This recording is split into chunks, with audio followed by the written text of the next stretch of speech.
முன்னாள் முதல்வர் பன்னீர்செல்வம் மீண்டும் அ.தி.மு.க.வில் சேர தீவிரமாக முயற்சித்து வரும் நிலையில் அக்கட்சியின் பொதுச் செயலர் பழனிசாமி விடாப்பிடியாக மறுத்து வருவதாக தகவல் வெளியாகி உள்ளது.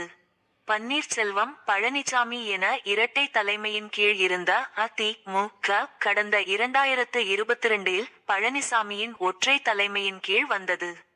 இதற்கு எதிர்ப்பு தெரிவித்த பன்னீர்செல்வம் 2011 ஜூலை 11இல் நடந்த பொதுக்குழுவில் கட்சியிலிருந்து நீக்கப்பட்டார்.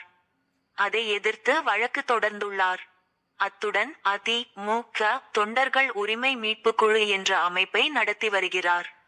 கட்சியில் தன் ஆதரவாளர்களுடன் இணைய பழனிசாமிக்கு தூது மேல் தூது விட்டு கொண்டிருக்கிறார். ஆனால் பழனிசாமி தொடர்ந்து நிராகரித்து வருகிறார்.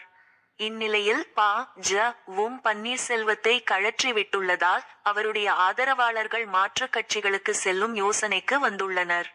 இது குறித்து பன்னீர்செல்வம் ஆதரவாளர்கள் கூறியதாவது: வரும் சட்டசபை தேர்தலுக்குள் வலுவான கூட்டணியில் இருக்க வேண்டும் அல்லது அ.தி.மு.க.வில் சேர்ந்துவிட வேண்டும் என்பதில் பன்னீர்செல்வம் உறுதியாக இருக்கிறார்.